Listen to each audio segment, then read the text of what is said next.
Hello and welcome to the In the Pen podcast, a podcast about relievers, part of the Pitcher List Podcast Network. My name is Jake Crumpler, and as always, I'm joined by Pitcher List's bullpen expert, Rick Graham. Rick, how's it going? Happy holidays. Happy holidays.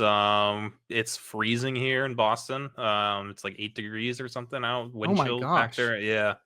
Saw something about it being like the coldest December here sometime, maybe ever. So yeah, that's I'm enjoying or not enjoying the weather out here. I like the cold, but not this cold.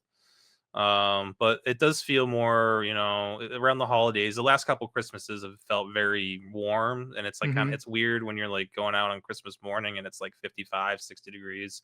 I'm sure you're used to that out there, Yeah, very but used to that. in New England and in the Boston area, it is weird. So having a cold winter Christmas, I don't technically hate it. It's just yeah, we'll see how if we get a ton of snow, that could be an issue.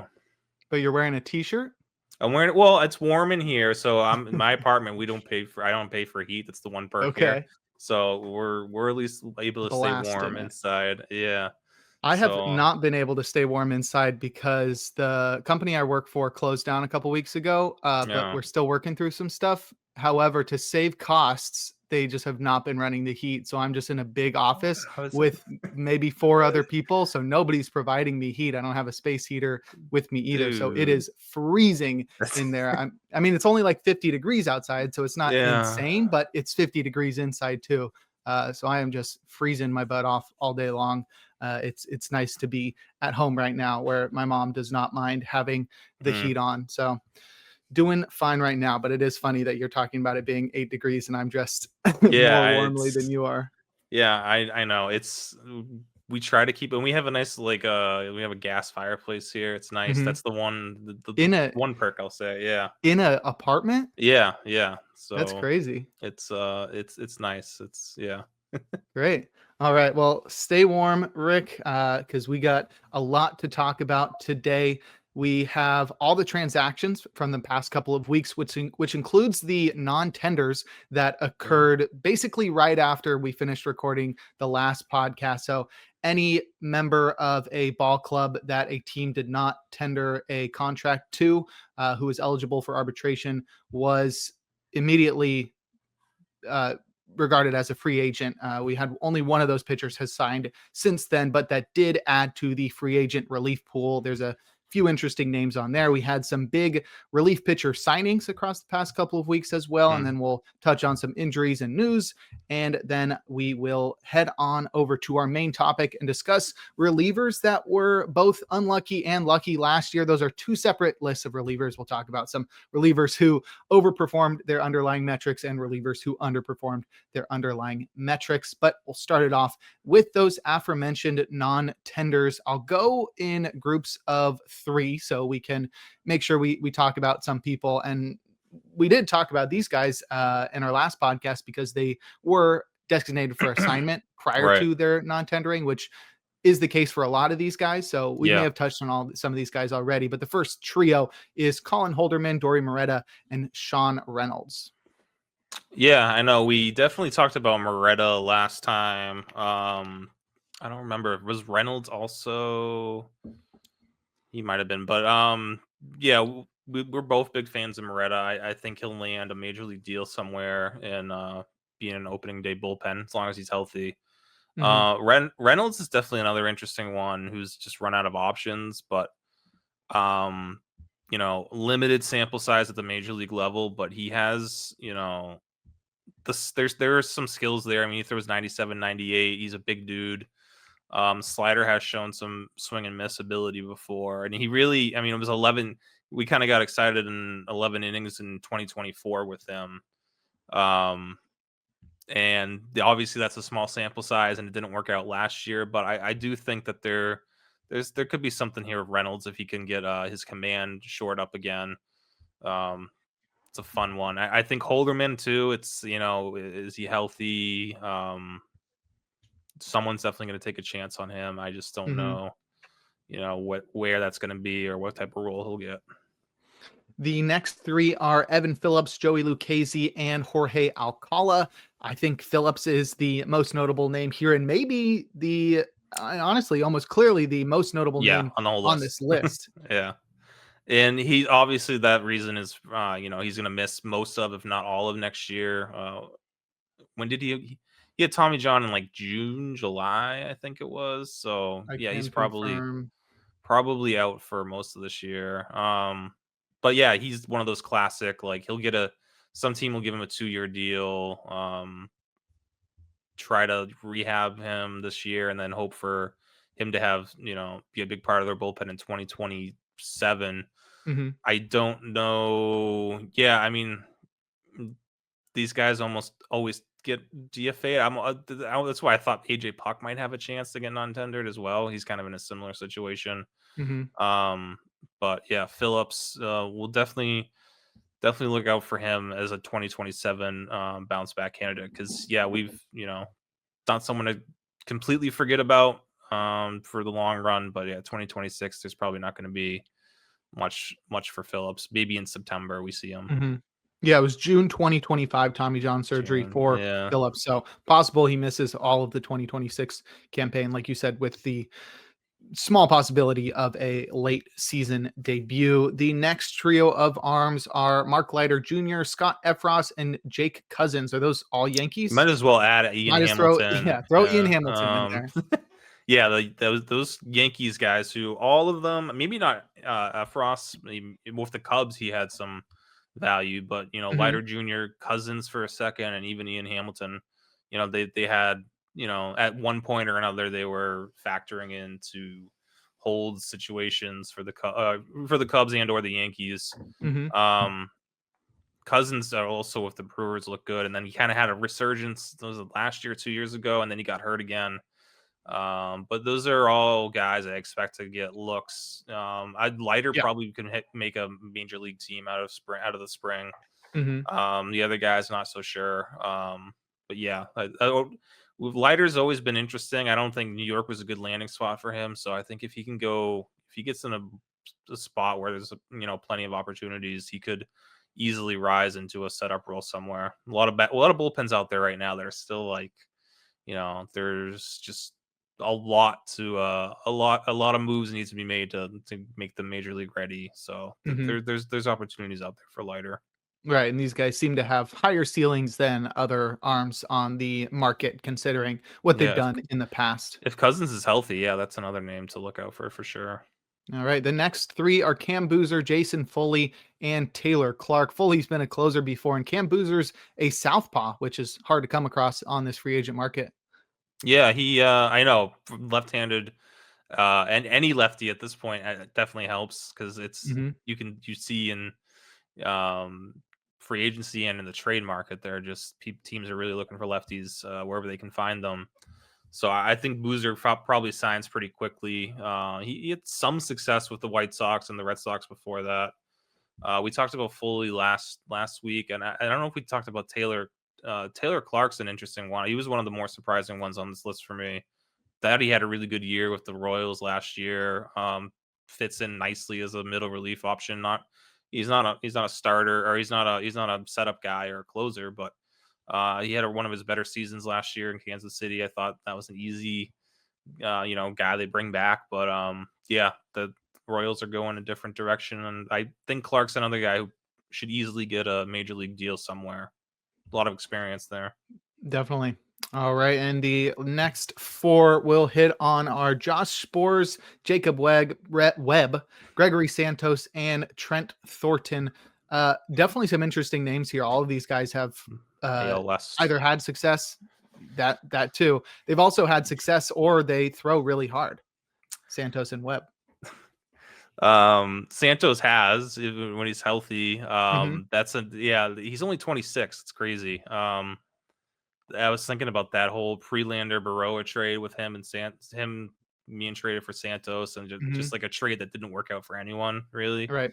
which is I feel rare. At least one team typically benefits, one player benefits, but I think Santos, being 26 will easily get, he might have to, I don't know if he gets a major league deal, but there's there's definitely some upside there. I think most of his injuries have been like, I don't think they've been necessarily arm related either. I think he had like a knee thing last year. So yeah, I wouldn't give up on him yet. The Rangers guys are interesting to me. At least Webb, because it's the 2 years in a row where he's been DFA'd after having like a pretty good season, like a really Hmm. like just solid middle relief innings. Was only due about, I think, 2 million. And I know the Rangers are really trying to cut back on payroll, and they're like not looking to spend any money at all. But I don't know. I feel like that's just like for a bullpen that has nothing going right now. Like that bullpen's empty outside of Robert Garcia. I would have felt at least Webb comes back. Spores I get because of the injury last year, and he didn't bounce back from it as well as they had hoped for. But even still, like I still like Josh Spores when he's healthy. Hmm. A guy who I don't know what his cost would have been in arbitration, but I don't know. Those two guys, I thought, like, a bullpen that has really no depth in it. Those two guys made sense for them. So maybe they come back on cheaper deals or whatnot. But yeah, that's for a bullpen that needs help and is trying to spend as little money as possible to fill their bullpen. I felt like Spores and Webb would have made sense for the Rangers still. Hmm. All right. And the last player who was non-tendered by their previous ball club was Sam Hentges, and this transitions perfectly into talking about the signings from the past couple of weeks because Hentges recently signed with the Giants on a 1-year, $1.4 million deal. The Southpaw missed all of the 2025 campaign with a shoulder injury. He had surgery, but he had success in the past when he pitched Mm. for the Guardians. We saw a 3-year span from 2022 to 2024 where he pitched to a sub-3 ERA with a strikeout rate of nearly 28%. So he's had success in the past. Just coming off this injury, I have faith that the Giants will be able to help him recover the form that made him one of the best relievers in that Guardians bullpen before his injuries. Yeah, I mean, he hasn't pitched in a while, but obviously when healthy, he's been an awesome left-handed reliever. And again, we're talking about lefties being in short supply, high demand. Hmm. This is one of the more upside guys to take a chance on if you're the Giants. And it's still a little bit a little surprised in the 1.4 million for a major league deal for a guy who hasn't pitched in a year and a half. But yeah, I guess as far as lefties go, that's kind of the going rate. The Giants bullpen, another bullpen that's just like kind of like the Rangers, where there's yeah, Ryan Walker's going to be in it, but after that, it's like I don't really know. It's very wide open. Lots of opportunities should be there. So they have Eric Miller there still, who was really lucky last year to have the ERA he had. But yeah, I feel like Henschkes should be better than him, and yeah, they DFA Lucchesi kind of became their like top left-handed setup guy towards the end of the Hmm. year. So Henkes could fill right in for him. Right. Moving forward with the rest of our signings, we have some more significant ones, starting with Phil Maton, who signed with the Cubs. It's a 2-year, $14.5 million deal that includes a club option for a third season that would be for 2028. He enters right into the hold situation for the Cubs. It's possible he challenges Palencia for that closer role. We saw him close Yeah. out some games with the Rangers after being traded by the Cardinals at the deadline last year. But Maton had a career year last year with a nearly 33% strikeout rate and a 2.79 ERA. But I would expect him to be, if he doesn't end up being the closer, probably the top setup man in Yeah. Chicago. Yeah, he's at least the seventh, eighth inning guy there. I think that's ideally the role you want him to be in. And it's not even just because he doesn't throw hard. It's just Mhm. he hasn't had success in the closer role. Not just doesn't have. I know there was a game last year when the Rangers kind of tried him out in the role and it just didn't really work. And he seemed to really be frustrated by that. But I mean, I know there was some mixed kind of you know, takes on his signing with the Cubs, especially being like I think he was. I mean, outside of Iglesias being the first, big RP to move, and I think Cubs fans should be excited. I mean, that's a fair deal for him. I know 2024 was questionable, but I'm not. I think 2024 is more of the outlier. I think he's had a longer track record, especially when he was with Houston. He was really good. Hmm. So, this past season, he kind of went back to that like 2023 pitch usage or 2024 pitch usage. You know, add his fastball, gain some velocity, or it's cutter. It's really a cutter. Gain some velocity. It's still not hard, but he just went from like 88 to 90, which is going to make a little bit of a difference. And yeah, just the overall cutter had better shape, better zone rate. Curveball is also better, better locations with it. So yeah, I think not it's a different guy than like Brad Keller coming in throwing 97, 98 out of the bullpen for them. But I think I think he gets similar results from Maton as you did with Keller. Right. It's not the flashiest signing, especially considering his Yeah. fastball velocity, but I do think that sort of gives you more confidence in his longevity. Not only is his arm not going to fall off, but also he's somebody Mm. that doesn't rely on the fastball velocity. So as that decreases as he gets older, it shouldn't slow him down as much because he's somebody who focuses more on locations and movement of his pitches and the unique movement profiles of Yeah. his breaking balls. The the curveball is a crazy pitch, but then the cutter Mhm. that he's able to throw at 90, his mean fastball is a cutter at 90 miles per hour that he locates at the top of the zone more than any other pitcher. I mean, and it's Mhm. still like you think like, all right, 90 miles per hour over at the top of the zone, hitters would hammer it, but it's similar to how Paul Sewald had success. Like they just, he's able to locate it and mix in that curveball as well. Has a ton of success. So yeah, I think they're for 2 years he should be good, and even that third season might be a value as well. A less significant major league signing occurred by the Braves. They re-signed Yoel Payamps to a 1-year, $2.25 million deal. And I guess I will also throw in the signing of Southpaw Danny Young. He signed a split contract, which means he'll be paid different amounts whether he pitches in the majors or the minors. If Young pitches in the majors, he'll earn $925,000. So Payamps and Danny Young to the Braves.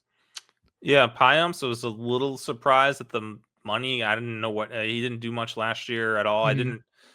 didn't even realize he was with the Braves at the end of the Barely year. pitched with them. Yeah, and didn't really have a ton of success at AAA for them. Mhm. But yeah, he's a major league arm who at least gives them some depth, especially if Joe Jimenez isn't ready for opening day. Um, Danny Young is a little bit also surprising because they have some lefties there in Dylan Lee. I think Um, he's recovering from Tommy John oh, that's right, surgery, right, right. which So I didn't recognize that until right now. So he might, pretty small chance that he does pitch in the majors this next year. yeah. So just long term, late season depth maybe. But yeah, because they have Dylan Lee, Bummer, Dylan Dodd. Um, Ryan Rollison. yeah. But at least those top three have pretty solid lefties for them out of the Hmm. pen. Um, but yeah, I mean, left-handed depth, I guess. Why not? Right.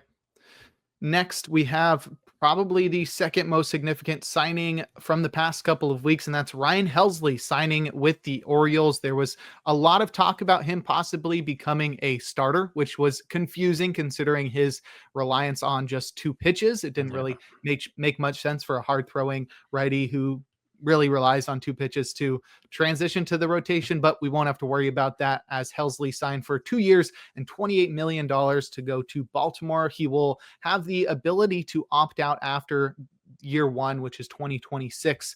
But Helsley should slot right into the closer role in Baltimore, which sort of sucks for Andrew Kittredge, who got traded there Yeah. earlier in the offseason. But it looked like Kittredge had a good chance to close, but now he will just be one of the better setup men in the AL East. But Ryan Helsley, the closer in Baltimore. Yeah, yeah, you called it last time we talked by the or during our last podcast. Um I think the interesting thing here is yeah, Kittredge obviously kind of loses all momentum as a closer. Hmm. Um I thought this is more money than I thought Helsley was going to get, but then looking into it a little bit deeper, I see the, there's a couple things that can be fixed, and I think he gets back to where he was in 2024, and it starts with the pitch tipping issue. Obviously, fix that. But yeah, his fastball locations last year were not ideal. Low location fastball was 94th percentile. High location was only 13th percentile. It was, down 8% from before.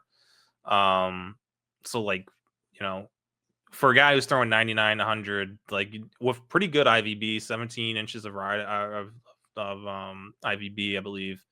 Like you got to live up in the zone with your fastball. Don't be, dotting at the bottom of the zone. Unless you're actually like hitting corners. But yeah, that's plus his slider put away percentage was down 10%, which I feel, and then down 10% last year and like pretty much 10% over the last 3 or 4 years. So I feel like that slider, that fastball location gets, back up in the top of the zone.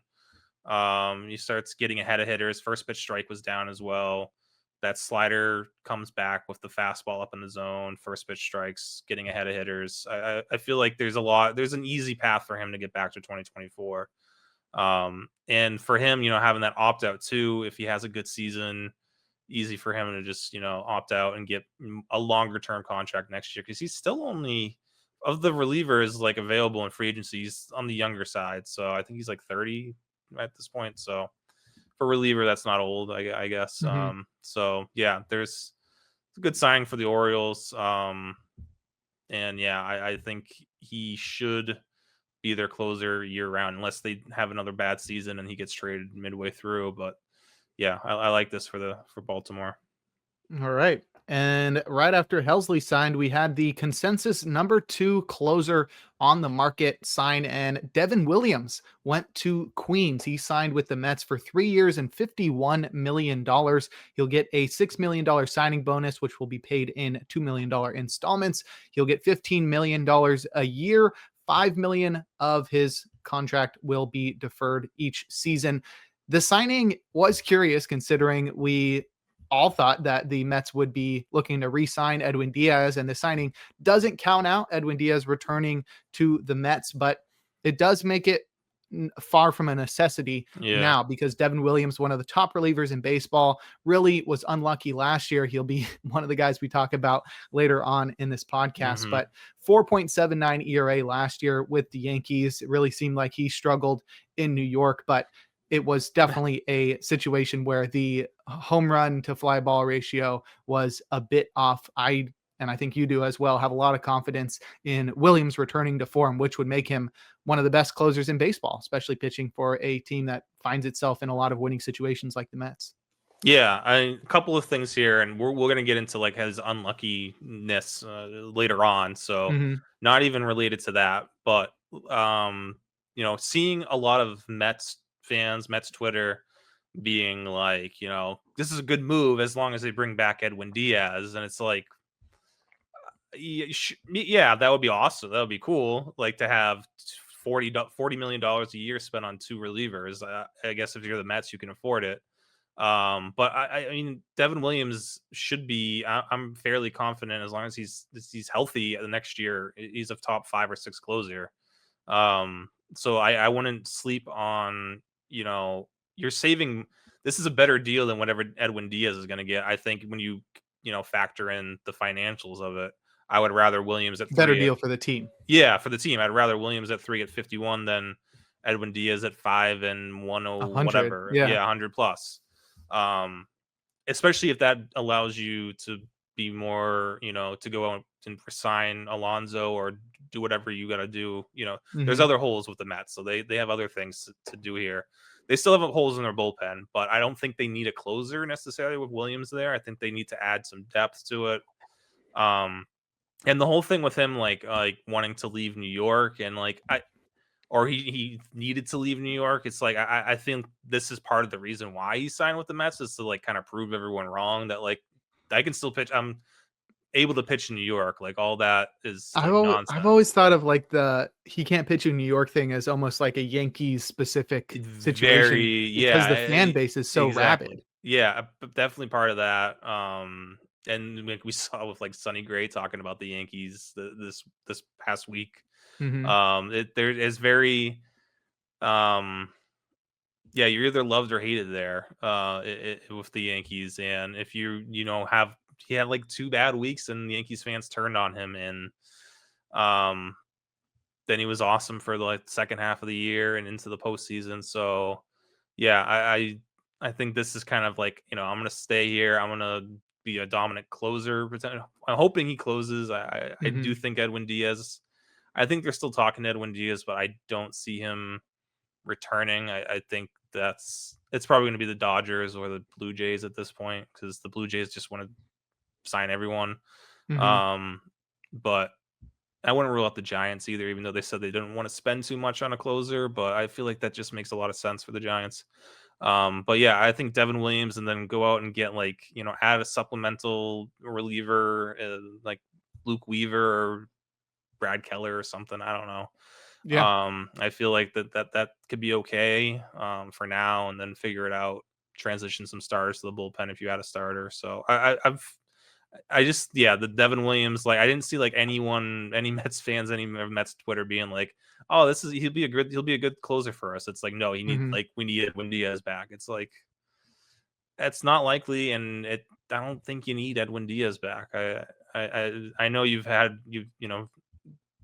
this is a Mets fan base who wanted to run Edwin Diaz out of town 2 years ago too, when he was struggling. So it's, that's just, you talk about New York fans, and same with Boston, same with Philly, and on the West Coast, I'm sure as well. But yeah, I just feel like, Mets fans should be really happy with this signing, regardless of whether or not Edwin Diaz comes back, because this Devin Williams is going to be a top 5 or 6 closer if he is a closer next year. Right. And you're getting him for a pretty significant discount over Yeah, Edwin Diaz, and then can use that money then on a cheaper reliever or, like you said, upgrades elsewhere on the roster. Our last trio of signings begins with Connor Brogdon, who signed a 1 year, $900,000 deal with the Guardians. He pitched for the Angels last year and was not great, 5.5 ERA. He did strike out 25% of batters and did have an xFIP that was more than a run lower than his ERA, but he's not somebody that has had wild amounts of success. He was pretty good for the Phillies a couple of years ago, but he yeah, just hasn't really put it together. I think he missed all or most of 2024 with injuries, and sounds that right. could be what has led to his sort of downfall in this past season. But maybe it's also the jumping around different teams and such. But the Guardians have shown a propensity to turn unknown relievers into really good ones. So going to Cleveland could be a good move for both Brogdon and the Guardians. Yeah, Cleveland is a ideal landing spot for a pitcher or reliever, especially too. I think that's as long as there should be, I think, a spot for him opening day. I wonder if he kind of fills in that Jacob Junis role that, because I think Brogdon did kind of get stretched out a little bit. Was able to go multiple innings, couple outings. So yeah, that's always kind of been an intriguing arm. Surprised he got a major league deal still, but yeah, Brogdon is a good fit for, landing in Cleveland's always a good spot for a reliever. Definitely. Next, we have the last real significant one before we touch on a very minor one, and that's Emilio Pagan returning to the Reds on a 2 year, $20 million deal that allows him to opt out after the first season. Not really surprising considering the amount of success that Pagan had in Cincinnati the past couple of years. Last year, 32 saves, 2.88 ERA, and an even 30% strikeout rate. It does sort of suck for guys like Tony Santillain and Graham Ashcraft and some of the other young arms there that were looking to vie for the closer role in Yeah. 2026. But with Pagan having so much success last year, it not only makes sense for the Reds and for Pagan, but it also suggests there's going to be zero questions about who's closing for the Reds, at least to open next season. Yeah, it's a relatively low risk too. I mean, 2 at 20 isn't gonna kill you financially. Mm-hmm. Um, I wanted him. I mean, I kind of wanted to see him outside of Cincinnati, outside of that Right. ballpark. The home run stuff still scares me a little bit. Yeah, because there's definitely some regression due there. Is it going to be enough to push him out of the role eventually? It could. He was really lucky, and especially against lefties last year, he was the best year he had against left-handed hitters. and very lucky overall. His splitter BABIP, which splitters his pitch he tries to dominant lefties against. His splitter BABIP's typically over 360. It was 362 and 22, 364 and 23, 455 and 24, and then last year it was 182.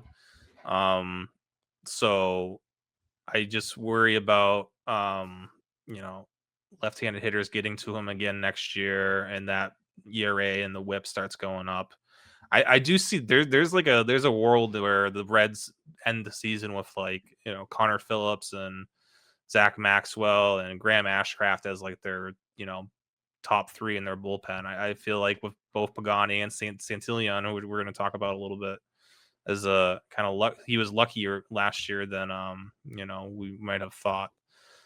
So yeah, there's some concerns, some risks in this bullpen. I had hoped Pagan would get a chance somewhere else in a better pitching environment, and also I was hoping the Reds would kind of upgrade there. And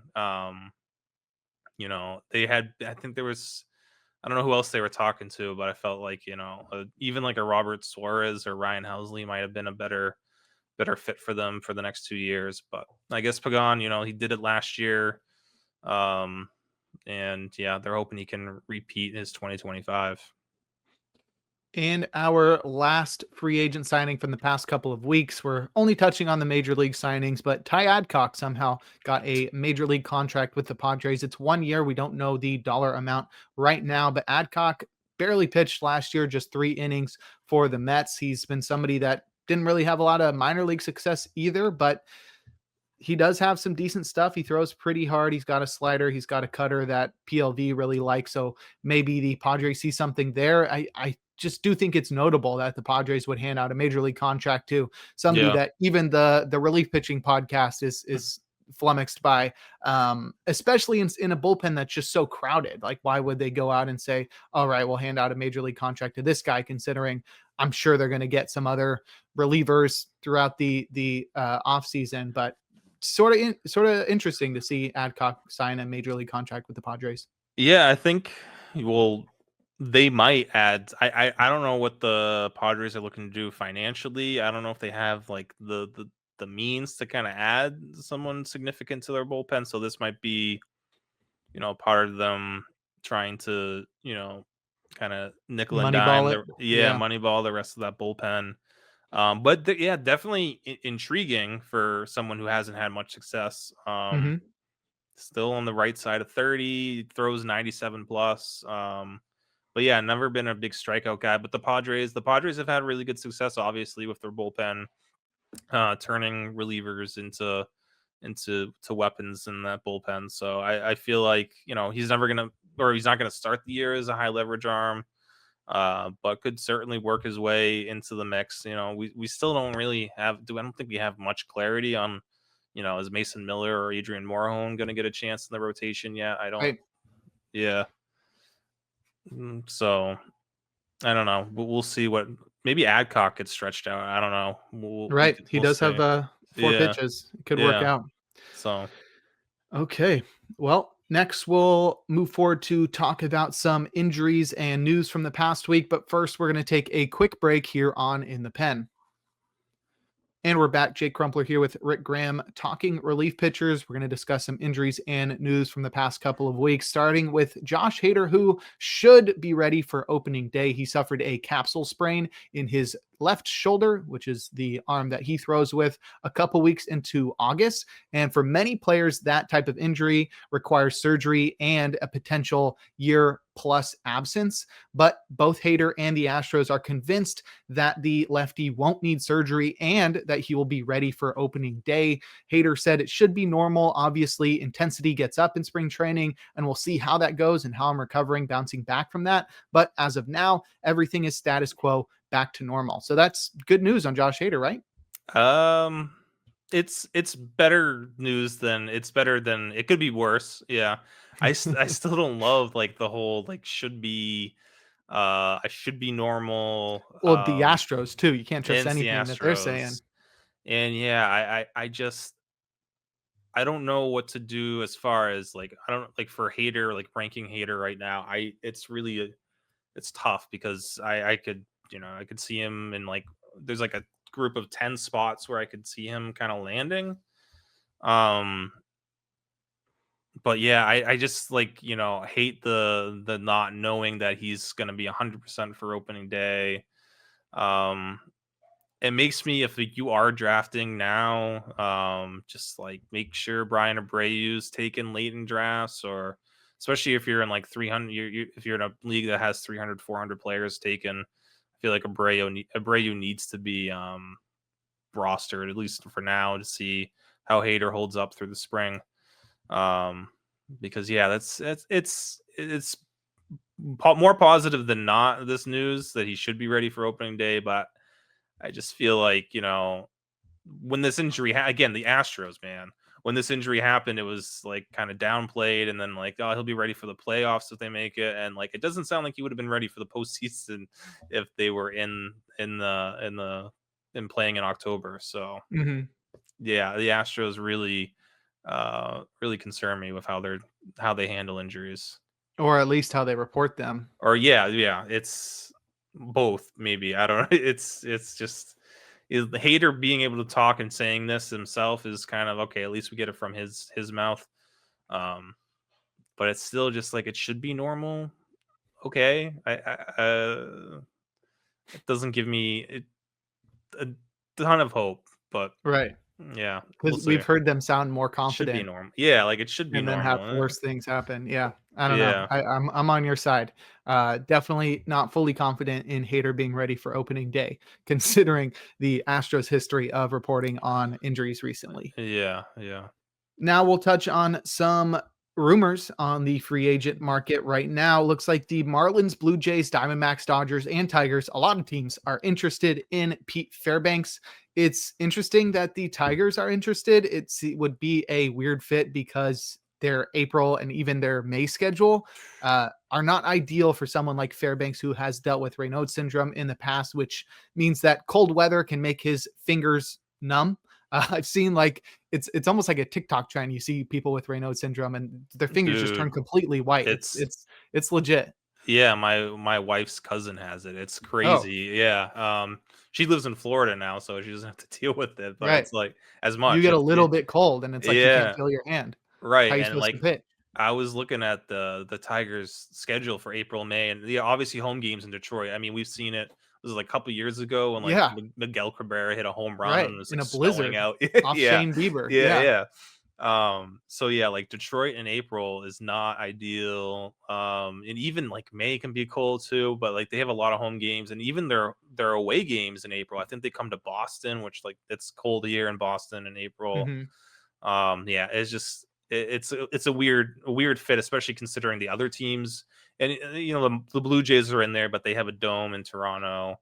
I don't know what the rest of they probably play in Boston or in New York at some point in April, which will be cold. But for the most part, their home games are home or in a dome. So he's got that, and like Diamondbacks, Dodgers, Marlins would be fine. So yeah, Detroit's kind of interesting, and I think Detroit's just kind of kicking the tires in every closer, but I feel like at the end of the day they just end up with Kyle Finnegan returning. But Yeah. yeah, that's kind of how I see things going there. But sounds like Pete Fairbanks is like gonna make a move. He's gonna be signed probably within the next week. There's a lot of steam picking up there, so I Hmm. feel like that could be the next closer to be signed. Fairbanks' previous team is suggesting that they will be going back to a closer by committee approach, something they championed a few years back, made it popular around MLB before going back to the traditional closer role. But pitching coach Kyle Snyder said, if you look at some of our most successful years over the last 8, that's essentially what it's been. He's been with the team since 2018, and Snyder said, we're probably as well equipped right now in the bullpen regarding matchups and as talented as we are down there and as versatile as we are down there to kind of return to that form. He's not wrong. I feel like since Fairbanks has been there though, it's been his job. I don't know. I'd have to Mhm. go back and look. I feel like they've always had a closer, especially since 2018. Maybe a couple years they actually did the committee, but like they had Colome, they had Pagan for a year, they had Kittredge, Fairbanks, Kittredge, yeah, had a a little bit. year. Yeah. Yeah, so I think this now, right, the way their bullpen's constructed now, like this actually does work, and Hmm. this could be an absolutely everyone's like the Rays offseason so far has been kind of questionable, and I don't kind of understand the route they're going here. But they're still probably going to make the playoffs because this bullpen's going to be so good, and people are going to sleep on them again like they always Right. do. But this bullpen, and yeah, now that Cash is able to just kind of similar to what Detroit, what AJ Hinch was doing in Detroit, but it's just like the weapons in Tampa are so much better than what they have in Detroit. Between it sounds like Clevenger, Jax, and Uceta are going to be the top three, in the last 3 innings of the game, which that's obviously a really good trio. Then you add on Baker, and if Mason Montgomery can break out, and they have other biggies still there if he comes back healthy. Yeah, the Rays are just that bullpen's going to be super fun, and the reason Right. why that's going to make or break their season how that bullpen performs. You mentioned Kyle Finnegan, and there appears to be mutual interest in a reunion with the Tigers. It also looks like the Marlins are interested in Finnegan. I'd love to see Finnegan back in Detroit because it's the first time I've actually been intrigued with him, especially from a fantasy standpoint. It would definitely work out if Pete Fairbanks goes somewhere else. Finnegan is almost feels like definitely going to the Tigers. So pretty good shot. We see Finnegan return to the team that helped him break out last year. Yeah, the Marlins have kind of been interested in every reliever, every closer, Which is which weird and frustrating. yeah, I don't. It doesn't seem like they're willing. I think they want Ronnie Henriquez to be more of a multi-inning weapon or a Right. versatile option for them. And they could obviously upgrade over Fauché, and if they're going to spend some money, that's kind of a logical go get an actual closer there. Um, I don't know if it's going to be Finnegan. I still think Detroit makes the most sense for Finnegan for the player, the team. And then Detroit can kind of have their. It's definitely not the same as Tampa Bay, but having Holton, Finnegan, Vest trio is kind of similar in a way to having those three guys being able to finish games or come in the 7th inning, 8th inning, whatever that may be. Mhm. Does work. It worked for them last year. Could work for them again next year. So yeah, but yeah, Marlins and linked to everyone. I don't know who they're going to wind up with, but watch it be Kenley Jansen. That could be an interesting one. Just That that would be I wouldn't be mad at he's that. been linked to no one. I haven't heard his name, and I know like he's probably going to wait to see how things play out, but I haven't heard his name at all so Put him far. on the Dodgers. Put him on the Dodgers. Could be. I mean, could be. Sean Armstrong is hoping to return to the Rangers. It would make sense. That bullpen is absolutely wide open, and he could return to being the closer there, like he pitched down the stretch for Texas. However, it appears like the team doesn't want to spend any money. However, this would be a good fit. There is plenty of space Yeah. for Armstrong to put or slot into that bullpen. I feel like if they're gonna go like a cheap route to fill out the back end of their bullpen, he's at least got to be at the top of and I don't know how cheap he's gonna cost. But if there's a mutual, if he wants to return, maybe he'll take a little bit of a discount. But yeah, that bullpen needs help, especially they have Garcia from the left side. They definitely need righties. I mean, if right now if Armstrong signs there, he's the opening day favorite to close, and I really don't see them adding someone more. I don't see them adding anyone, more significant than him this offseason. They haven't been linked to anyone. It- All reports have been that they don't want to spend much. They don't want to spend a ton of money after they made that Nemo trade. Mhm. Um, so yeah, this Armstrong could make sense, and I don't know what his ADP is now, but I'm sure people aren't really drafting him. But if he returns as the Rangers closer, there's some sneaky upside there later in drafts. Sean Newcomb and Brad Keller are receiving interest as starting pitchers. Makes sense. Both of them had a lot of success as relievers this past season and were highly regarded pitching prospects that never really panned out. We've seen this in the past where a starter finally figures it out as a reliever and then teams want to try him out again as a starter. Sometimes that works, sometimes it doesn't, usually doesn't. But It doesn't typically, I, but I yeah. feel like I feel like that's an okay plan though, because the worst thing that happens Depends is on the that they go money. back to the bullpen.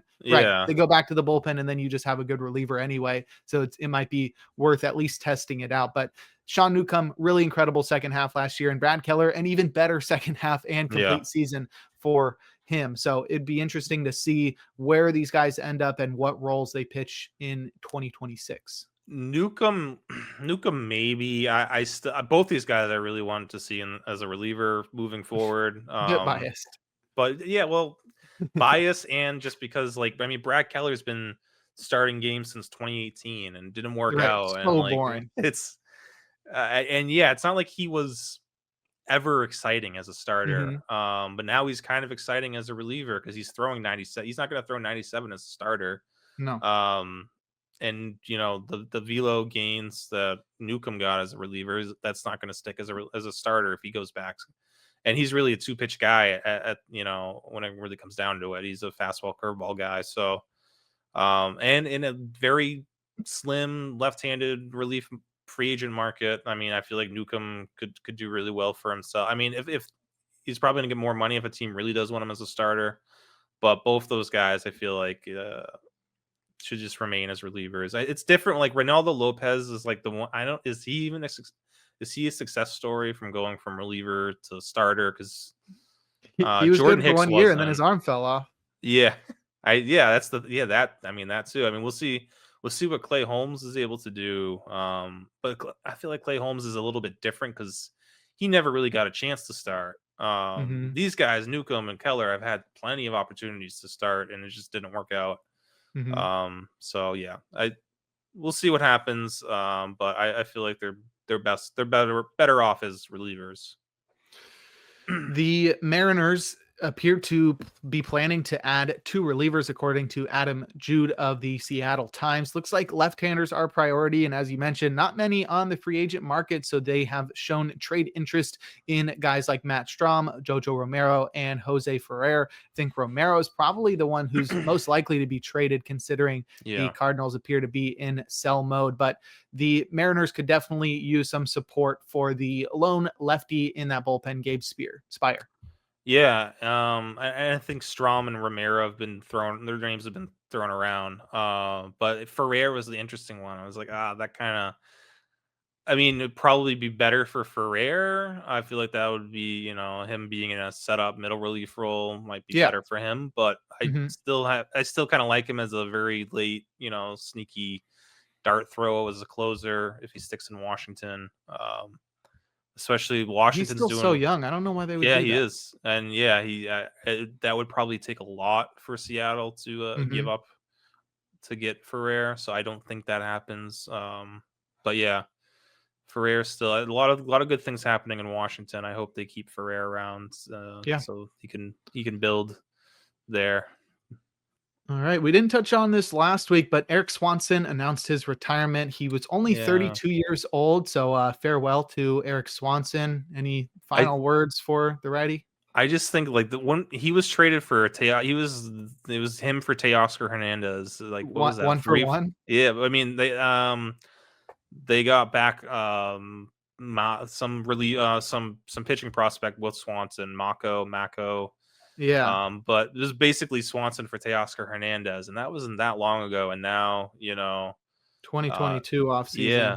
And all of, Swanson's had dealt with a ton of injuries since then, unfortunately. But yeah, he was really like he should be in his, someone you would think would be in his prime right now, and was really a good reliever for the Mariners before heading to Toronto in that trade. So yeah, just interesting person of note, because I know Teoscar Hernandez is being talked about as being on the trade market again right now. So yeah, just someone interesting. Only 32.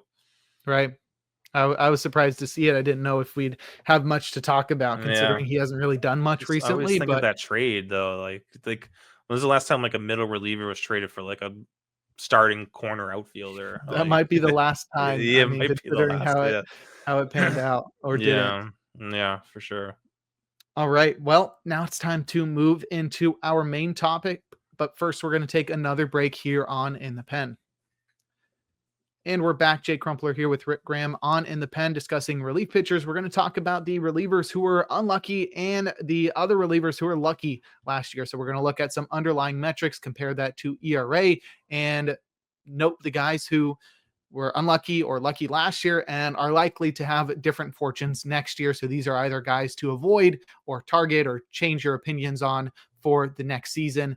I know Effectively Wild, which is one of my favorite podcasts, was talking a lot about FIP and ERA. And I think most people in this industry are very familiar with how closely those are tied with next season's performance. ERA is not very predictive, but numbers like FIP and XFIP and Sierra are very predictive. And the amount of pitchers that pitch closer to their underlying metrics, their ERA estimators the following year is very high. There's a lot of correlation there.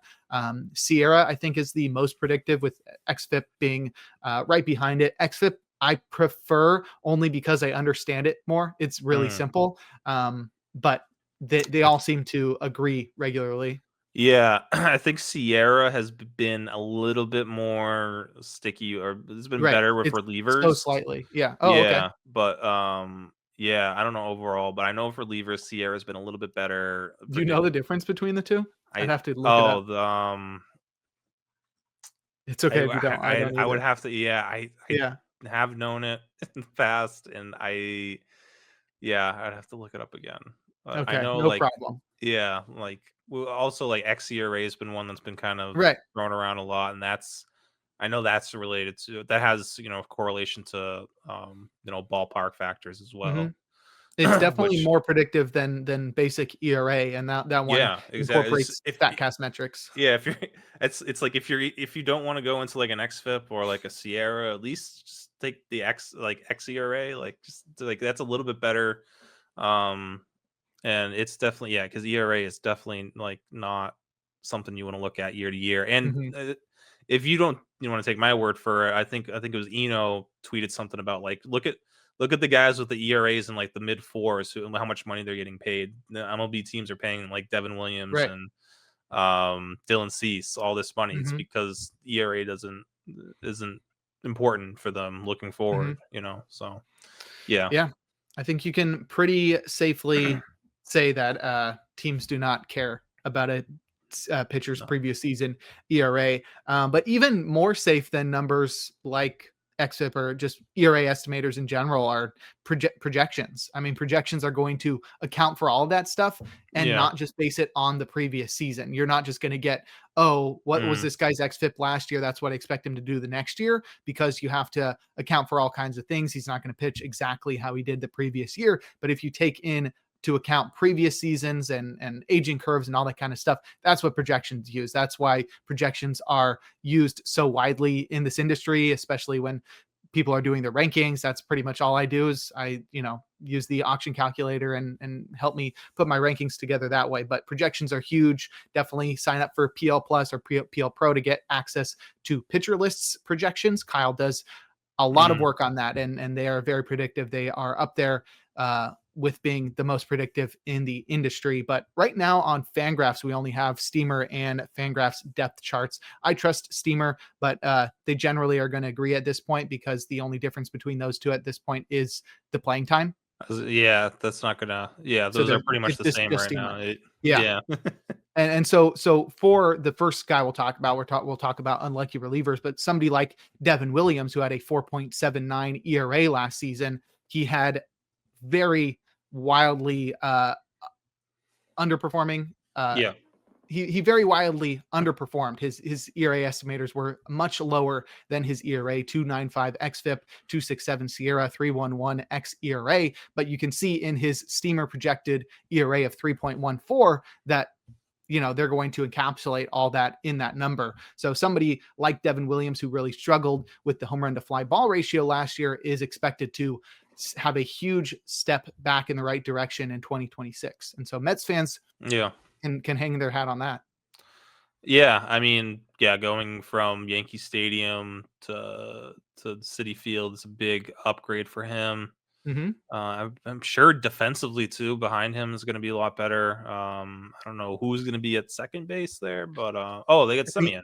Yeah. So Anybody other than Volpe is gonna be yeah, good. They got Lindor, and Lindor and Semien up the middle. That's fire. that's a lot better than what the Yankees had last year. Yeah. So but yeah, he had, I mean, his left on base rate last year was 55.2%, which is Hmm. like uh very, I mean, that's a crazy low mark. His career number is 75.8.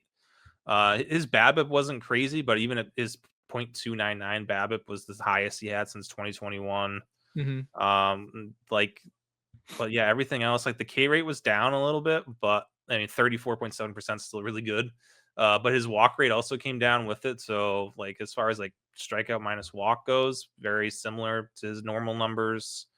Um, yeah, I just think that luck turns around for him.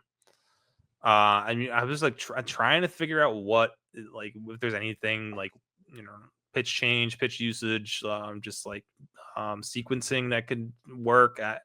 I don't even know. I think I think he'll be fine. He'll bounce back. I think last year is just a fluke as far as his Hmm. ERA goes. I agree. Um, and yeah, I'm like, don't have anything to worry about. And then I thought about, also he was dealing with that really bad back injury this last year in Milwaukee, and I hope that's not something that can come back. But it's, yeah, I feel like as long as he's healthy, he's locked in as a top 5-6 closer. Assuming Edwin Diaz isn't signed. Agreed. Yeah, you mentioned that 55% left on base rate. That was in the third percentile in MLB. And Nick talks a lot about what he's dubbed the holy trinity of equating luck, and that's Yeah. BABIP, home run to fly ball rate, and left on base rate. And you can really find unlucky and lucky relievers by just looking at those numbers where pitchers land on that, because generally those are going to come back to the league average. It really depends some on how some pitchers pitch. Guys who are ground ball pitchers are going to have higher BABIPs in Yeah. general. But having a left on base rate 55% is crazy, considering this was a guy who in the previous season, I mean, it was only 21 innings, but he had a 93% left on base rate. So, and as you mentioned, 76% for his career. So Yeah. Devin Williams is definitely going to have a step forward, but on top of looking at ERA estimators, you should be looking at these numbers as well.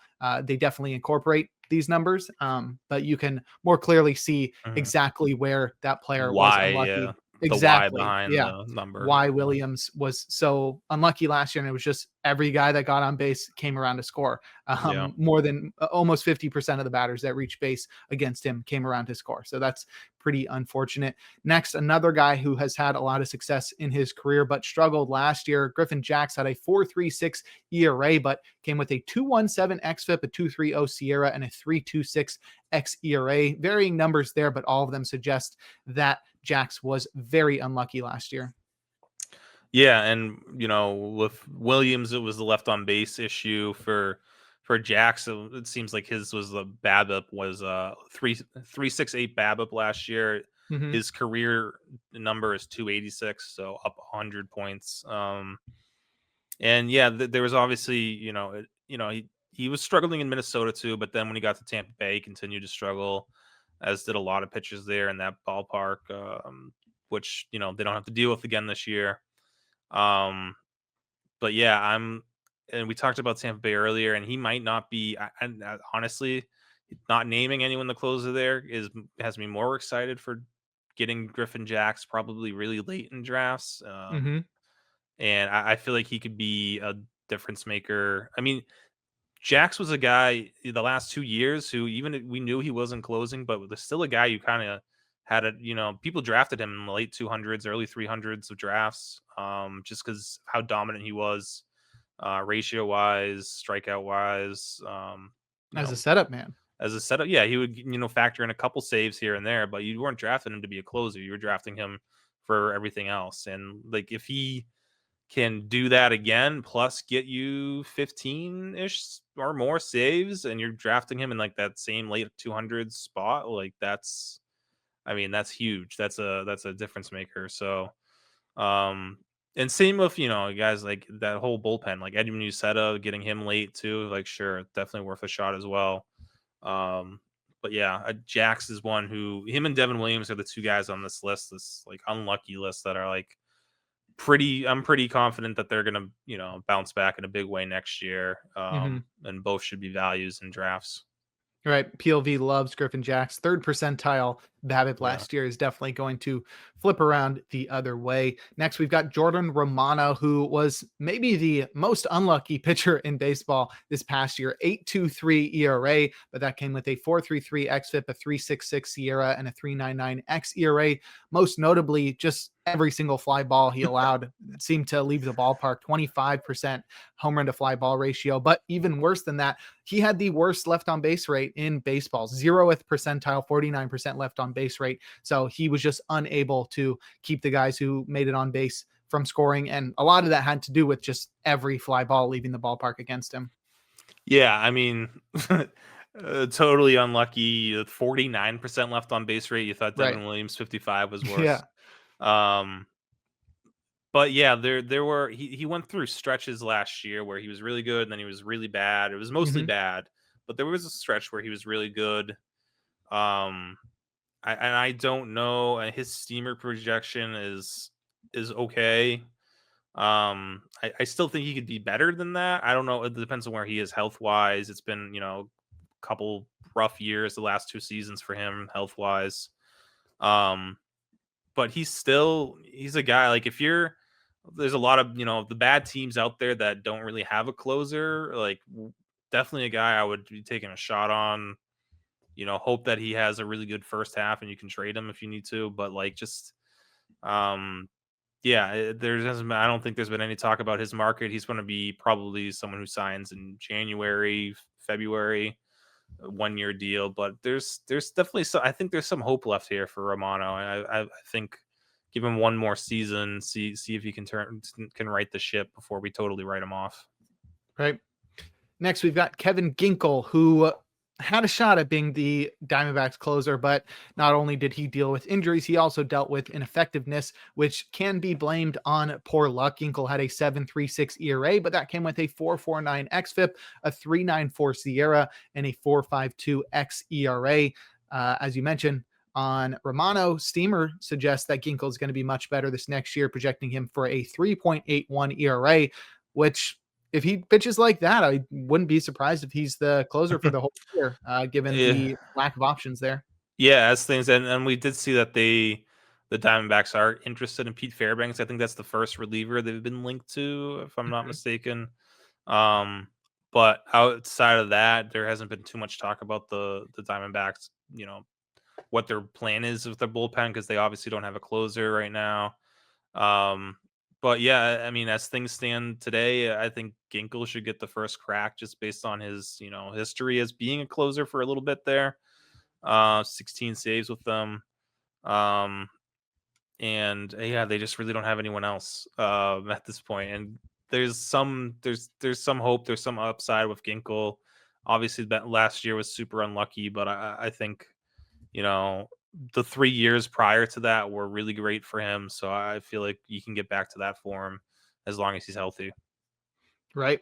He was also somebody who really struggled in BABIP and left on base rate. Yeah. 7th percentile BABIP, 2nd percentile left on base rate. So we should see a better season for Kevin Ginkel in 2026. Whether or not he's the closer is still up in the air, but he is the person on that club that has the most experience in that role, and it's going to be healthy to start the season. Next, we've got Grant Taylor, who displayed some really great stuff in his rookie campaign for the White Sox, and a 4.67 ERA is not terrible, but his underlying metrics suggest that Taylor can be one of the best relievers in baseball next year if he doesn't get shifted to the rotation. 2.29 xFIP, 2.61 SIERA, 2.61 xERA. The guy throws really hard. He's got some great stuff. And while the steamer projection is 3.37, I think the underlying metrics suggest he can It's take it even a step further. I mean, he had a first percentile BABIP last year, was over 400, 430. yeah, But he somehow and didn't give up a home run. it's tough to project him too because of the starter. He started, yeah, like no one really knows no one really. I mean, our projections don't know his role. I know that was a factor. Looking at some of our PLV projections, early ones. Mhm. But even so, like they talk about him being this multi-inning reliever, and I don't. That's fine. I still think if you're in leagues, I mean, probably not someone you're drafted in like the top 300, but like if you're in a league that has 400 players, you're a 16 teamer. Someone in the if he's available in that 400 range, like I would definitely um, take a flyer on him. It might not be a ton of saves there. I don't. He had 6 saves last year. But maybe he's like a 10 save, 5 win. Pretty good ratios and a really good strikeout numbers guy for you. Which that there's still some value in that, especially that late in drafts. Yeah, Kind of like Ronnie Morhone. Henriquez in a way. Yeah, Morhone. Just the multi-inning reliever can be valuable as long as they're really good, and Grant Taylor can be that. So yeah, I think the role might him not being named the closer could and not being a starter could make his ADP drop a little bit, or not. He might not, I don't even know, he might not be drafted at all right now, but there's a ton of upside there. Just someone with really good stuff, and yeah, 420 BABIP last year, like that's not gonna That's 420 unreal. BABIP for a guy with a ground ball rate under 50%. That's interesting. Yeah. No So home runs. No home runs yeah, allowed no is home runs impressive. either. I mean, yeah, it's just worth the dart throw in the 400s for sure. For sure. From the south side of Chicago to the north side of Chicago, we have a pair of unlucky relievers, Porter Hodge and Ben Brown. Both struggled last year, 6.27 ERA for Hodge, but it came with a 4.03 xFIP, a 3.80 SIERA, and a 4.24 xERA, while Brown had a better 4.99 ERA, but his underlying metrics were far superior to even Hodge's 2.86 xFIP, 3.39 SIERA, and a 2.76 expected ERA from StatCast. Both of these guys have really great stuff. I think the role will maybe help them. Their potential role in 2026, Brown has been sort of tossed between the rotation and the bullpen, and I think that has sort of stunted his growth as a reliever. He's a two-pitch guy. He needs to be Yeah. in the bullpen, where Hodge dealt with injuries at the beginning of last season and then, was in and out of the minors and the majors. So I think some more stability for these guys next year will allow them to pitch closer to their ERA estimators from the previous season. Yeah, I mean, they're going to be counted on unless they add one or two more arms. I mean, those two guys are going to be counted on this year as relievers. Hopefully, Brown sticks as a reliever. I really think he can be. I mean, Palencia is probably a safer bet to close, but I feel like Brown, if he really locks in as a reliever, I feel like he could be a potential closer long term. It's just the two pitch repertoire he has is just it's not going to work as a starter, but as a reliever, he's shown promise. And yeah, I still think Hodge can bounce back as well. Again, we even talked about him last year. He's not really a closer. He's not an ideal closer, but he can be a really good setup guy. I think for them down the road. So yeah, I mean, they only have Palencia and Maton right now. The rest of that bullpen with no Keller, no Kittredge. They lost Tealbar, Pomeranz. I mean, the whole bullpen's kind of going to be different this year. So openings for Hodge and Brown. And yeah, if you had to take a chance on one of them, and I don't know, that maybe a dynasty league or a really deep league, I would still prefer Brown. I do think that there is a really good reliever skill set there from Ben Brown. All right. We talked about Griffin Jax in the Rays bullpen, but there's another unlucky reliever that has an equally high ceiling, and that's Mason Montgomery, who I had previously dubbed the left-handed Mason Miller.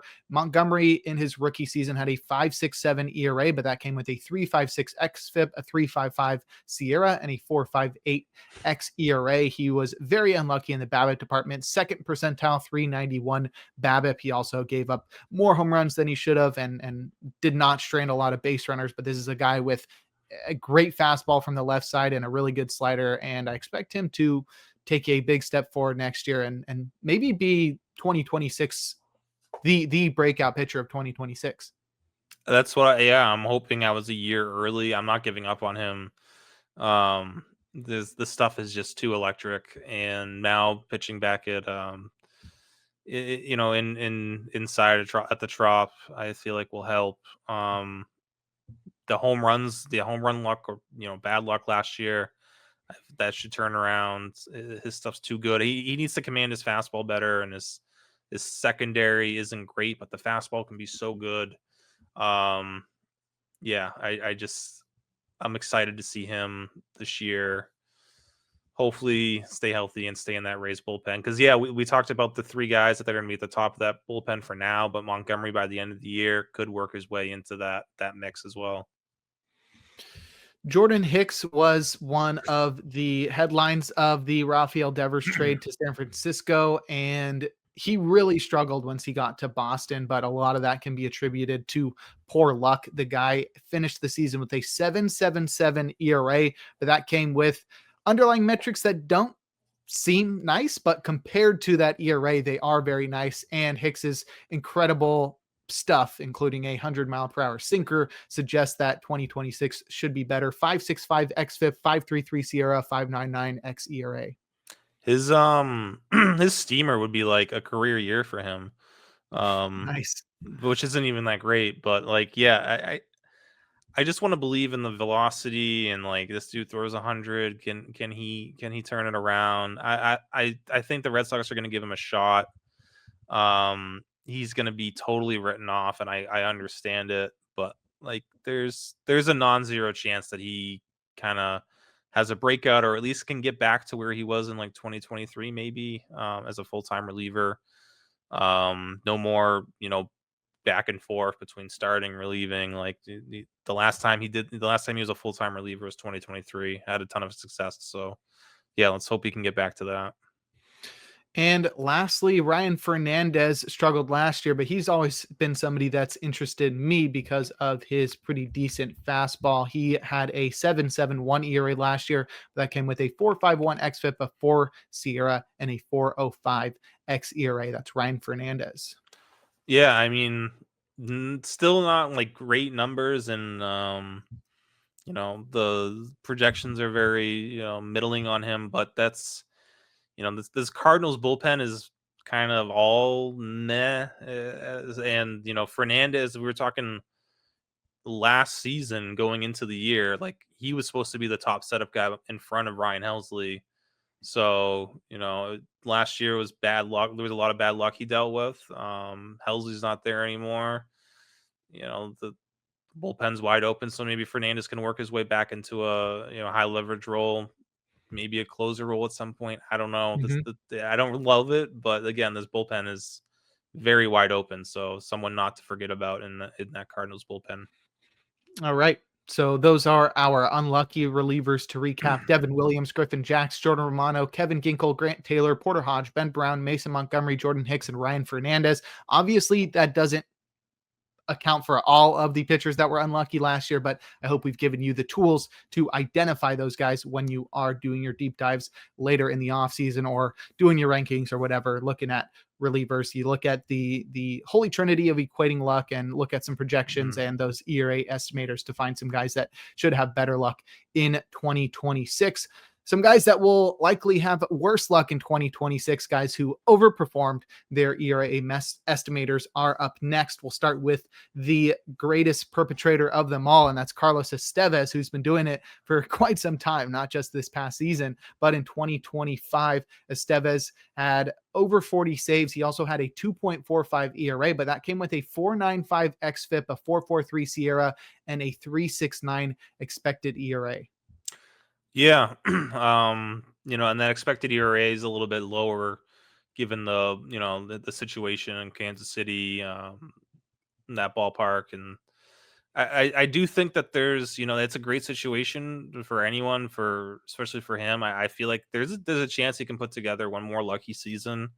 I don't want to take the chance personally on it, but it's doable. I mean, I think there's definitely regression, but what if it's just like, what if he ends up being like a low 3 ERA guy with 30 something saves right. again? Like, it's like the role is going to make him fantasy relevant no matter what. And if he's not terrible, then he could keep pitching. But those ERA estimators suggest that, it's scary. Like you said, the xERA suggests he could be serviceable, but if he starts going over 4, near 5, it starts to get a little scary. Or if he doesn't just return to normal luck, but he returns to unlucky, then Oh you know, yeah. then you start Then seeing a he's guy out of a who's job like in April. Yeah. exactly not Yeah. even pitching. So yeah, I mean, there's a lot of ways that can go, and I just don't want to take. I don't want to be a part of it. Hmm. Let someone else in your league, and like you shouldn't be upset if he does have another good season and you didn't Hmm. draft him. Just like there are other guys, there's other ways to build your bullpen and be lucky. I don't know what Estevez's ADP is right now, but it's got to be higher than it should be, I would imagine, just because of those.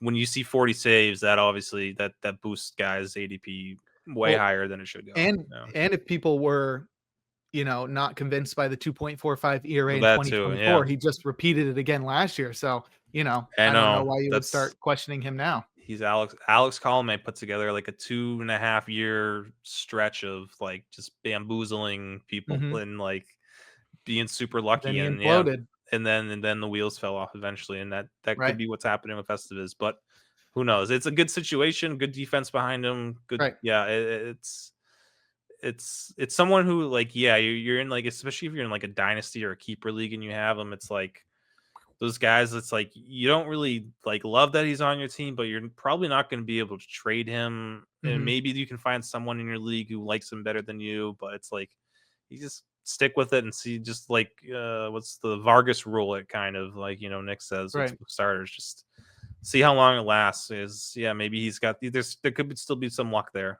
for Estevez.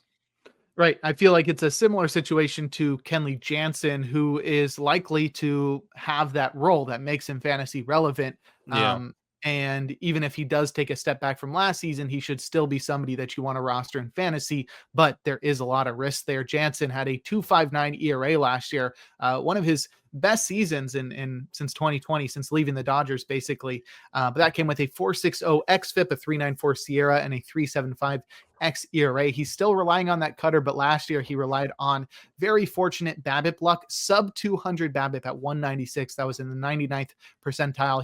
He also was great at stranding runners. Obviously, a lot of that can be attributed to his ability to pitch the ninth inning. He just has so much success there. He sort of Yeah. knows what he's doing. But to allow balls in play is to be a pitcher, and to get away with very few of those turning into hits is very lucky for Jansen. He needs to, yeah, again, he needs to be in another situation with a good pitcher's ballpark, especially with his that BABIP's low because he's a fly ball pitcher, doesn't get like any ground balls. So get a big deep outfield for him for with a good outfield defense, he should be fine. Um, but yeah, that does kind of limit his landing spots. Like he can't go to Sacramento because that's gonna be a disaster. Home run derby. Yeah. But yeah, there should be team. That's why, I wonder, like Miami could be kind of interesting if they really want just like a closer guy, like a guy with Mhm. closer experience. But yeah, I think for him, landing spot makes a huge difference this year. He's gonna want to close. We know that. He's waiting to see how the market, works itself out, because there's still, at least 5 or 6 closers maybe out there. So he'll probably wait and see. Um, but yeah, the landing spot makes a difference if I'm going to be even remotely interested in him or not.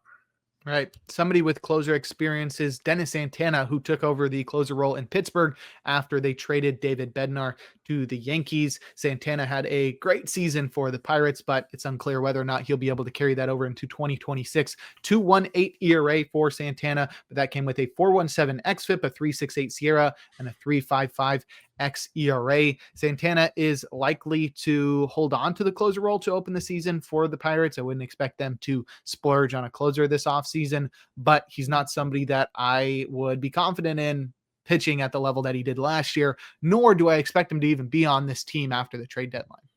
Yeah, Pittsburgh is kind of floating the idea of spending money and being competitive, as they should be. I mean, they have Paul Skeens in his prime. Like, they might want to do something about that. But at the same time, yeah, they haven't really had any. There's been no mentions about them adding to their bullpen, so Santana should be safe as the closer for now. But and also, as things currently stand, I don't expect him to be really in contention at the deadline. So he could be traded in July, which who knows where he ends up and how, and if he's even a closer where he goes. But yeah, the ballpark there is definitely, that's he's had some success. Team context has led to him being a little bit more successful than he probably should have been last year. The strikeout stuff did kind of come down from where it was during his breakout in the second half of 2024. Yeah, he was really interesting last year or Yeah, 24. going into the year. So yeah, that's another interesting name to. I feel like he does get dealt at some point. But yeah, maybe he can hold on to having relevance in the first half of the year, and he shouldn't be too costly in drafts at this point. So not someone I'm totally avoiding, but I'm probably not going to get and many, if any, shares of him just because there is significant risk there for Santana. Yeah. We talked about Kevin Ginkel, but after Ginkel hit the IL for the rest of the season in Arizona, Andrew Saalfrank got the bulk of the saves down the stretch. He's a lefty who hasn't really done much in his career, but he did raise some eyebrows last year with a 1.24 ERA, but that seems very unsustainable, not only because he had a sub 17% strikeout rate, but also because all of his hotel was in the 90th percentile across the board. He had a 4.61 xFIP, 4.54 SIERA, and a 3.87 xERA. Even Roster Resource seems to be disillusioned, or no, the opposite. The opposite. Illusioned, sure. They're convinced by Saalfrank's 2025 campaign. They have him as the closer on their depth chart, but I am not convinced by that at all. That would be I mean 8% K- walk rate for him last year. Yeah, obviously super lucky all around the board. He's a fine lefty, a solid, I don't even know if he's a setup quality lefty. He throws sub 90. Yeah, he's not a hard throwing lefty. He would have been he's more of a throwback like lefty, like loogie type. Yeah. But yeah, I mean, the roster resource has him as the closer. I think just because of how he ended the year, kind of in the role by having 3 saves. But also the ERA looks the best, and yeah, I guess there's no one else really there that's. I mean, outside of I think Ginkel just because of or even Ryan Thompson would make more sense. Sure. But yeah, they don't even have any other lefties. I mean, they have Brandon Garcia, who they got via trade last year, but you sort of want 2 guys who aren't the closer at least. Yeah. I just can't see him being. I don't know if he's getting drafted, and I don't think he should be drafted, but he's because he is kind of considered the closer by some people, that he might be getting drafted right now, but I don't see that happening. Even if they don't sign someone outside of the organization, I feel like either the veteran righties and Thompson and Ginkel get the job, or what could even be more fun is if like a Jameson or Murillo, one of those hard throwing younger righties could work their way into the job. So cool. It would be better than Andrew Saalfrank. Let's put it that way. For sure. I just can't see that. I can't see him sticking as closer there. For sure. The Cardinals had a dual-headed monster, put quotes around the monster, in the closer role in the second half last year after they dealt Ryan Helsley, JoJo Romero, and Riley O'Brien combined to get the bulk of the save opportunities for St. Louis down the stretch. And both of them were great last year. 2.07 ERA for Romero, 2.06 for Riley O'Brien, but both of them overperformed. They were very lucky. Romero had a 4.12 xFIP, 4.10 SIERA, and a 3.40 xERA, while O'Brien had a 3.88 xFIP, 3.82 SIERA, and a 3.57 xERA. Both of these guys will be back with the Cardinals next year. The question does remain whether or not they get traded, but I think one question that we can answer pretty easily is whether or not they'll be able to repeat this performance. And I think it'll be pretty easy to say no, especially somebody like both of these guys. They're sinker pitchers. They're guys who are reliant on ground balls. They're going to have higher BABIPs than they did this past season. Yeah. And kind of this whole list too, it's a lot of these guys, and this Cardinals team especially, they have, a pretty solid ballpark, good situation in that NL Central. And then you have Mason Wynn behind you at shortstop, who's like one of the better defenders there. And I don't know who's going to be playing second base for the next season, but if it's Brandon Donovan, if he stays, he's solid back there too. So they have a solid Arenado. infield defense. Yeah, if Arenado stays, I mean the infield defense could be really good there. So that helps, especially that helps like a Riley O'Brien who gets his sinker baller, gets a ton of ground balls. Mm-hmm. Romero, I mean, you see why Romero is on the trade block and why they are I don't know if they're looking to trade him or if there's just interest, but they should be looking to trade him. Might as well just do it now, honestly. Lefties, not a lot of lefties out there. I feel like you could get a better than you thought return for JoJo Romero. So maybe that does leave like just Riley O'Brien. And then, the guys like Ryan Fernandez and Matt Swanson. I still kind of feel like the Cardinals should add like one veteran reliever, maybe even if it's like a guy just to take a chance on, like a Jordan Romano or someone just to take a chance on a 1 year, low money deal, just to kind of give them a veteran in this bullpen, or give them another trade chip and a potential trade chip at the deadline as well. Yeah. Because let's be honest, Heim Bloom's he's not looking to win this year. It's more of a, it's a couple years down the road situation for them. So yeah, I feel like, I don't know. Yeah. I don't think either one, Romero or O'Brien, should be the closer there. I still like Swanson the best. I don't know if that's going to actually happen or not. We'll see. I mean, in March, I think there's, going to be a lot of question marks in this bullpen by that time. So yeah, I think O'Brien's a fun reliever. Just not a closer. He's another one of those guys. Sinker slider, throws really hard too. That hard sinker.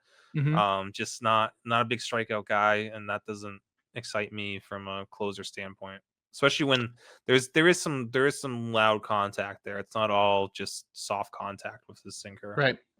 Yeah. Joel Peguero is a guy who throws hard as well, and he had a lot of success last year in his rookie campaign, but he was a 28-year-old rookie, which begs the question, why didn't he debut earlier if he's this good? And I think the answer to that is maybe he's not this good.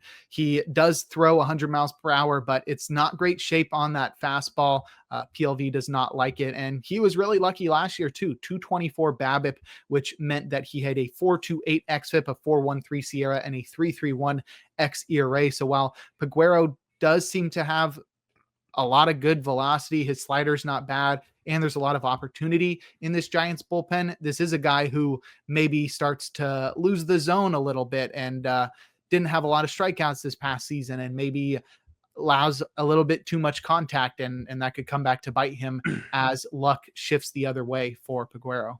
Yeah, that steamer projection for him is not looking too great. I think there's some smoke here because that bullpen again it's Ryan Walker's returning, and then it's a bunch of question marks. And Walker didn't look good as the closer, so it's like, oh, we got Peguero who had a 2.42 ERA and throws 100 consistently. Why isn't he the closer? But I don't think I think we should kind of pump the brakes on Peguero for now. There's been plenty of relievers who throw 100 and don't work out, and I'm not saying Peguero is not going to work out, but I just think we need a little bit more of a sample from him at the MLB level. Ideally, he opens the season in a middle relief role and can work his way up. 22 innings at the major league level. That's at 28 years old. So, and fun arm to anyone who throws 100 is a fun guy to root for and watch. But I think we need to pump the brakes on him being a potential closer there. The Giants need to add some veterans in that bullpen, someone with closer experience. So yeah, maybe it's Kenley Jansen. That could be the fit for Kenley Jansen. No, I don't know. I don't know. Yeah, I mean, yeah. Buster Posey confounds me. I have no clue what his plan is, but that's the thing. They're saying makes moves. I know that they're saying they don't want to spend on a high end pitcher, so it makes me think they're out of it. Imai wants to take down the Dodgers. I know you got Imai wants to take down the Dodgers. You got to get that guy. You got to get that guy. I was really rooting for that, and then he shot that down. He's not going to play in the high end pitching market, and that sort of sucks. But maybe he tricks us. Maybe he does. Maybe he pulls I think something he off. could. Yeah. I think if he gets his way, I think he would want to add someone like Imai or Oh yeah, of course he probably wants all the best yeah. pitchers, but he's his hands are tied. Yeah, I do think like maybe Robert Suarez can fit into the like he doesn't cost too much, but I don't know. They need to add some sort of closer there because going in with Peguero and Walker is for a first year head coach who has no MLB experience. I mean, that's kind of you're asking him to just run that bullpen out. Right. I mean, that's a tough ask. Yeah, I don't know much about college baseball, but I assume there's not like a ton of bullpen management. Of course, you have to use a It's bullpen because different. it's very different, I would assume. You're Yeah. not like, okay, we got a closer committee, etc. Like who this guy, we got to match it. It's probably much different. Yeah, some teams, I think with Tennessee, they had Ben Joyce for a little bit, but they've Was he had, was he and he even there wasn't for even, that? yeah, I think, Vitello should have been there, but it's, you don't, not every team, it's not always having a set closer. It's more of a matchup based thing, and they might go matchup based, but they don't even have like the guys really at this point to do that. They need to still add. And I think having one closer still, or someone with some experience there outside of Ryan Walker would definitely be beneficial for them. All right, three more. The first one, Isaac Mattson, pitched for the Pirates last year, and he was pretty interesting, especially when there were times where Dennis Santana was pretty sure he was injured. So we were looking at who might be able to close for the Pirates. Mattson was sort of on that list. I actually no. I remember why we were talking about him is because it was the trade deadline, and we were like, okay, if Santana and Santana gets Bednar both traded. get Yeah. traded, yeah, Yeah. who's the closer? And Mattson was having a good season, but I don't think he's likely to repeat the 2.45 ERA he had this last season, mostly because he had a 4.93 xFIP, a 4.27 SIERA, and a 3.29 xERA. So pretty good at inducing soft contact, but outside of that, Mattson wasn't a guy who jumped off the page in terms of his underlying metrics. Yeah. I mean, we already talked about Santana. So like that's a bullpen, I guess, if you're speculating in deeper leagues. It's a guy that you've mentioned is like Justin Lawrence could Yes, be I was gonna just, say, guess who I'm in on that I bullpen. mean, that could be the next guy if you look at like how their bullpen set up. I know Carmen Uh-huh. Mlodzinski. I like Mlodzinski a lot too. I think Mhm. it's either him or Lawrence. But yeah, I mean, if the Pirates were to continue to just always be rebuilding, they could, you move on from Santana and then you go to Lawrence, and then after a year you can trade Lawrence or something at the deadline, and then you go to Mlodzinski and trade him. They kind of have this setup, so they can just always have a closer to trade at the deadline if they wanted to. But I think Lawrence and Mlodzinski are way better um, guys. If you're in a holds league and you're looking at like, oh, Mattson's the guy right behind Santana, I should get him in a holds league. Uh-huh. If you're going anywhere here, it should be Lawrence or Mlodzinski. Yeah. I know Mattson might start off in that eighth inning role, but the upside points to the other two guys there, and even Kyle Def- Nicholas, I'd prefer, and he hasn't done much at the MLB level, but there's some intrigue there with his stuff. So yeah. yeah. Well, good thing you do holds rankings too. So if anybody's curious about who they should be getting in the Pirates bullpen, that's where they should be going to pick guys who are going to get holds in Pittsburgh. Our second to last guy, Anthony Bender, had a great season for the Marlins. It did end early because of injury, but that did help him maintain his 2.16 ERA on the season. He didn't face poor luck at the end of the season there, but it looks like it will probably not continue or carry over into 2026. 4.47 xFIP, 4.22 SIERA, 3.56 xERA for Anthony Bender. Yeah, and we talked about the Marlins looking to add to their bullpen, so they add one or two guys that could kind of push Bender down, Right. push him out of that Low leverage guy. situation. Yeah, because you're gonna have Fauché and Ronnie Henriquez at least, plus whoever they add.